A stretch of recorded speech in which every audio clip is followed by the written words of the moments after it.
Saudaraku kaum muslimin, sidang Jumat yang dimuliakan Allah Subhanahu wa taala. Dalam khutbah Jumat yang singkat ini, mari kita merenung sejenak tentang sesuatu yang pasti akan kita hadapi. Sesuatu yang menjadi gerbang dari kehidupan dunia menuju kehidupan akhirat, yaitu kematian. Di dalam Al-Quran Allah Subhanahu wa ta'ala menyebutkan, kaifa takfuruna billahi wa kuntum amwata fa ahyakum thumma yumitukum thumma yuhyikum thumma ilaihi turja'un. Bagaimana kamu ingkar kepada Allah padahal kamu tadinya mati, lalu Dia menghidupkan kamu, kemudian Dia mematikan kamu, lalu Dia menghidupkan kamu kembali, kemudian kepadanya lah kamu akan dikembalikan. Saudaraku kaum muslimin, sidang Jumat yang dimuliakan Allah Subhanahu wa taala. Disebutkan di dalam tafsir Ibnu Katsir yang berkomentar tentang ayat ini, dijelaskan bahwasanya kata Ibnu Katsir, ayat ini menjelaskan akan kekuasaan Allah Subhanahu wa taala, dan sungguh sangat aneh orang yang ingkar kepada Allah sementara orang tersebut awalnya tiada, lalu Allah menjadikannya ada di muka bumi ini. Selain itu juga para jemaah sekalian, ayat ini juga menunjukkan kepada kita semua bahwa sesungguhnya suatu saat kita pasti akan merasakan yang namanya kematian, dan kita semua juga pasti akan dibangkitkan kembali oleh Allah Subhanahu wa taala setelah kematian tersebut. Maka dari itu para jemaah sekalian, sebelum kematian datang menghampiri kita, setidaknya ada 3 hal yang perlu kita persiapkan dari sekarang. Apa persiapan tersebut? Yang pertama, hendaklah kita melakukan amalan sebaik mungkin. Mengapa harus beramal? Karena amal inilah yang akan menjadi bekal untuk kita ke sana. Dan di dalam Al-Quran Allah Subhanahu wa ta'ala menyebutkan, Tabarakalladzi biyadihil muluk wa huwa ala kulli syai'in qadir. Maha suci Allah yang menguasai segala kerajaan, dan Dia maha kuasa atas segala sesuatu. Kemudian di ayat yang kedua Allah juga menyebutkan, Alladzi khalaqal mauta wal hayata liyabluwakum ayyukum ahsanu amala wa huwal azizul ghafur. Yang menciptakan mati dan hidup dengan tujuan untuk menguji kamu, siapa di antara kamu yang lebih baik amalnya, dan Dia maha perkasa lagi maha pengampun. Saudaraku kaum muslimin, sidang Jumat yang dimuliakan Allah Subhanahu wa taala. Seperti apakah amalan yang terbaik itu? Di antara tandanya adalah pekerjaan itu dilakukan ataupun amalan tersebut dilakukan dengan istiqomah.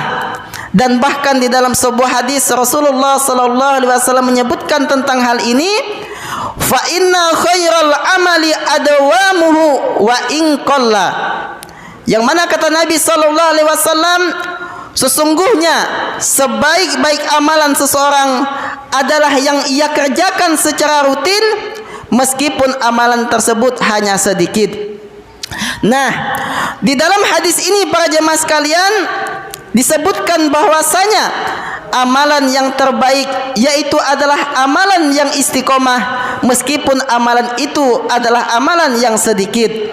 Selain itu juga beramal sebaik mungkin juga berarti bahwa pekerjaan itu bisa kita lakukan dengan seikhlas mungkin, semaksimal mungkin, dan dengan sesempurna mungkin, baik dalam interaksi kita kepada Allah maupun terhadap sesama manusia. Dan perlu diketahui juga para jamaah sekalian, ketika kita beramal, perlu kita tanamkan di dalam diri kita bahwasanya kita harus mengingat bahwasanya itu adalah amalan terakhir yang akan kita lakukan pada hari ini. Hal itu dilakukan dengan tujuan agar ketika kita melakukan sebuah amalan, entah itu bacaan Al-Quran, entah itu salat kita, entah itu sedekah kita, entah itu bakti kita kepada orang tua kita, kita lakukan dengan sungguh-sungguh dan kita lakukan dengan seikhlas mungkin, jamaah sekalian yang dimuliakan Allah Subhanahu wa taala. Sehingga ketika hal itu kita lakukan dengan sebaik mungkin, maka kita akan mendapatkan ganjaran yang besar di sisi Allah Subhanahu wa taala. Ini yang pertama, sebelum kita meninggal dunia, yang harus kita siapkan adalah amal-amal yang sangat terbaik dalam pandangan Allah Subhanahu wa taala. Begitu juga dalam pandangan baginda Nabi Muhammad sallallahu alaihi wasallam. Kemudian yang kedua, sebelum kematian itu datang menghampiri kita, yang perlu kita siapkan adalah amalan yang terus mengalir pahalanya, atau yang dikenal dengan amal jariyah. Nah, mengapa harus dipersiapkan jemaah sekalian? Amal jariyah ini meskipun kita meninggal dunia nantinya, ia akan tetap berjalan. Dan perlu diketahui jemaah sekalian, kenapa kita diharuskan untuk mempersiapkan amal jariyah tersebut? Dikarenakan ketika kita telah meninggal dunia, maka kita tidak akan bisa untuk beramal kembali jemaah sekalian. Ketika kita telah wafat, yang ada hanyalah pertanggungjawaban kita kepada Allah Subhanahu wa taala tentang apa yang telah kita perbuat sewaktu kita hidup di dunia. Maka dari itu, kita sebagai orang yang mengaku beriman kepada Allah Subhanahu wa taala dan sebagai orang-orang yang ingin mendapatkan kenyamanan hidup setelah kematian, hendaklah kita mempersiapkan amalan-amalan yang terbaik. Di antaranya adalah amalan yang tidak putus-putus pahalanya meskipun kita telah wafat.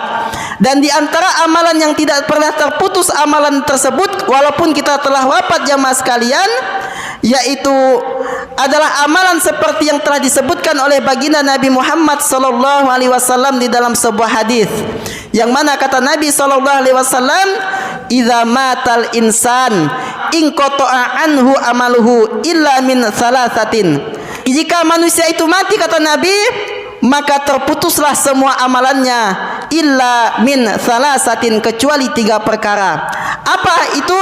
Yang pertama, illa min shadaqatin jariyah, yaitu adalah sedekah jariyah. Sedekah jariyah yang dimaksud adalah sedekah seperti kita membangun masjid, seperti kita berimpak untuk pembangunan pondok pesantren, dan kita juga membeli Al-Quran untuk para penghafal Al-Quran, membangun fasilitas rumah sakit, dan membangun fasilitas kepentingan-kepentingan umum, yang mana semua itu digunakan untuk kebaikan. Walaupun kita telah meninggal dunia jamaah sekalian, maka kita akan terus mendapatkan transfer pahala dari apa yang telah kita lakukan sewaktu di dunia. Ini amalan yang pertama yang berupa sedekah jariyah. Kemudian yang kedua kata Nabi, au ilmin yuntafa'u bih, yaitu adalah ilmu yang bermanfaat yang diajarkan kepada orang-orang, seperti kita mengajarkan bacaan Al-Quran, kita mengajarkan kepada orang lain solat, kita mengajarkan kepada orang lain untuk melakukan berbagai macam kebaikan. Walaupun kita telah meninggal dunia jamaah sekalian, amalan tersebut akan terus mengalir, dikarenakan amal tersebut termasuk adalah amalan jariyah yang tidak pernah terputus pahalanya meskipun kita telah wafat.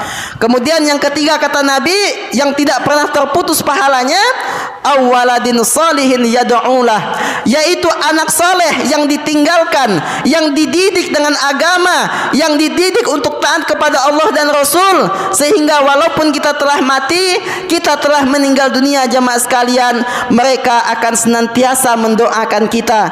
Dan ketika mereka mendoakan kita, tentu kita akan terus mendapatkan pahala-pahala jariyah ini. Kemudian yang ketiga jamaah sekalian, yang perlu kita persiapkan sebelum kematian itu tiba, yaitu hendaklah kita memperbanyak berdoa kepada Allah Subhanahu wa taala agar akhir kehidupan kita, sebelum malaikat maut menjemput kita, Allah Subhanahu wa taala mewafatkan kita dalam keadaan husnul khotimah. Husnul khatimah yaitu adalah wafat dalam keadaan yang baik. Husnul khatimah yaitu adalah wafat dalam keadaan mendapatkan keridhaan, ampunan dan kasih sayang dari Allah Subhanahu wa taala. Dan di antara tanda yang seringkali muncul pada orang yang husnul khatimah yaitu adalah pada akhir hidupnya ia mengucapkan kalimat la ilaha illallah, la ilaha illallah, la ilaha illallah. Ketika akhir seseorang mengucapkan kalimat la ilaha illallah, jamaah sekalian, sudah dipastikan bahwasanya dia wafat dalam keadaan husnul khatimah. Mengapa demikian? Karena hal ini telah dijamin oleh baginda Nabi Muhammad sallallahu alaihi wasallam dalam sebuah hadis, "Man kana akhiru kalamihi la ilaha illallah dakhalal jannah." Barang siapa, ya kata Nabi, yang akhir perkataannya, yang akhir kehidupannya adalah kalimat la ilaha illallah, maka sesungguhnya dia akan masuk surga, jamaah sekalian. Ini yang disebutkan oleh Nabi sallallahu alaihi wasallam. Apakah hanya tanda la ilaha illallah saja? Tidak juga demikian, jamaah sekalian. Orang yang mewafatnya sebelum dia wafat banyak melakukan kebaikan dan bukan kemaksiatan, ini juga pertanda bahwasanya seseorang itu wafat dalam keadaan husnul khatimah. Seperti wafat dalam keadaan membaca Al-Quran, wafat dalam keadaan solat, wafat dalam keadaan berbakti kepada orang tuanya, dan lain sebagainya, jamaah sekalian.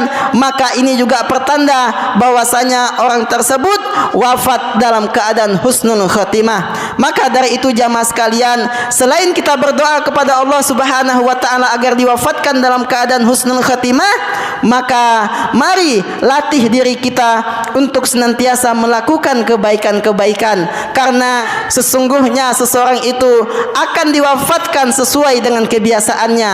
Orang yang senang bermaksiat, maka wafatnya juga akan bermaksiat. Orang yang senantiasa taat kepada Allah Subhanahu wa taala, insyaallah juga wafatnya dalam keadaan taat kepada Allah Subhanahu wa taala. Maka dari itu, jamaah sekalian, khatib mengingatkan dari pribadi dan para jamaah sekalian, kita sewaktu diberikan kesempatan oleh Allah Subhanahu wa taala hidup di dunia, mari kita melakukan amal soleh sebanyak mungkin. Amalan-amalan tersebut yang nantinya akan membantu kita ketika kita telah wafat. Semoga kita semua yang ada di sini diwafatkan oleh Allah Subhanahu wa taala dalam keadaan husnul khatimah, mendapatkan ampunan dari Allah, mendapatkan kasih sayang dari Allah, dan semoga kita semua di sini diselamatkan dari siksa kubur, siksa neraka, dan siksa yang ada di akhirat. Dan semoga kita semua yang ada di sini dimasukkan oleh Allah Subhanahu wa taala ke dalam surga Firdaus bersama baginda Nabi Muhammad sallallahu alaihi wasallam. Amin, amin, amin, amin ya rabbal alamin. Barakallahu li wa lakum fil Qur'anil azim wa nafa'ani wa iyyakum bima fihi minal ayati wa dzikril hakim. Aqulu qawli hadza wa astaghfirullah li wa lakum wa lisairil muslimin min kulli dzambin fastaghfiru innahu huwal ghafurur rahim.